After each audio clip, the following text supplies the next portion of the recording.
Assalamualaikum warahmatullahi wabarakatuh. Apa kabar sahabat pendengar cerita? Semoga kita selalu dalam curahan rahmat, keberkahan dan lindungan Allah yang Maha Esa. Tahukah sahabat, ada cerita menarik tentang seorang budak yang beruntung, karena keilmuan dan kejujurannya. Mari kita simak ceritanya.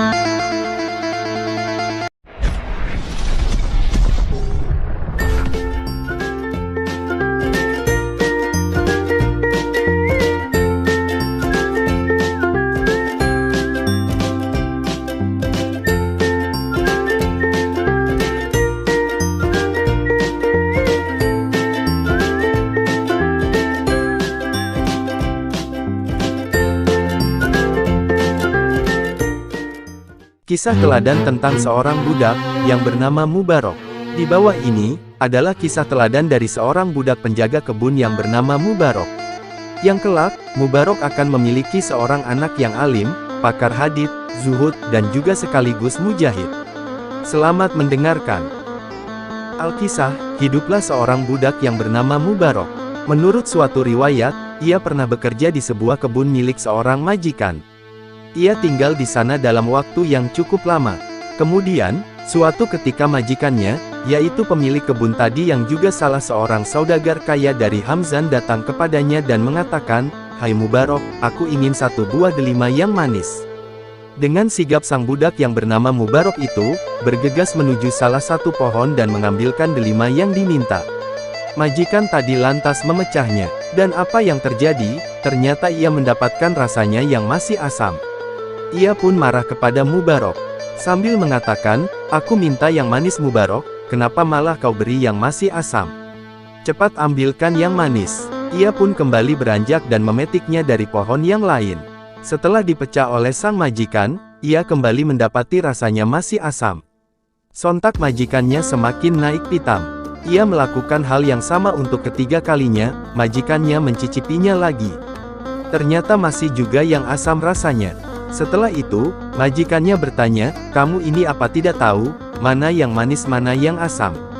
Mubarok, dengan tenang menjawab, "Tidak tuanku. Bagaimana bisa seperti itu? Sebab, aku tidak pernah makan buah dari kebun ini sampai aku benar-benar mengetahui kehalalannya." "Kenapa engkau tidak mau memakannya?" tanya majikannya lagi. "Karena Anda belum mengizinkan aku untuk makan dari kebun ini," jawab Mubarok.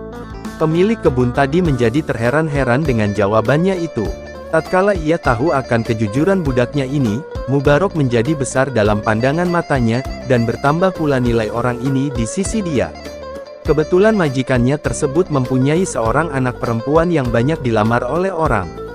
Ia mengatakan, "Wahai Mubarok, menurutmu siapa yang pantas memperistri putriku ini?" Dulu orang-orang jahiliyah menikahkan putri-putri mereka lantaran keturunan. Orang Yahudi menikahkan karena harta, sementara orang Nasrani menikahkan karena keelokan paras. Dan umat ini menikahkan karena agama, jawab Mubarok. Sang majikan kembali dibuat takjub dengan pemikiran jitunya itu. Akhirnya majikan tadi pergi dan memberitahu istrinya sambil berkata, "Menurutku, tidak ada yang lebih pantas untuk putri kita ini selain Mubarok." Mubarok pun kemudian menikahinya, dan mertuanya memberinya harta yang cukup melimpah. Di kemudian hari, istri Mubarok ini melahirkan Abdullah bin Al-Mubarok, seorang alim, pakar hadits, zuhud sekaligus mujahid, yang merupakan hasil pernikahan terbaik dari pasangan orang tua kala itu. Sampai-sampai Al-Fudail bin Iyad rahimahullah mengatakan seraya bersumpah dalam perkataannya, "Demi pemilik Ka'bah, kedua mataku belum pernah melihat orang yang semisal dengan Ibnu Al-Mubarok." Namun, apa yang terjadi pada saat ini, kecurangan dan penipuan sudah semakin banyak terjadi dalam kehidupan sebagian orang. Sangat jarang kita temukan orang jujur dan lagi terpercaya dalam menunaikan amanah serta yang jauh dari sifat curang dan penipu. Demikianlah kisah teladan dari Mubarok, seorang budak penjaga kebun. Dari cerita ini, semoga ada hikmah untuk kita semua. Amin ya robbal alamin.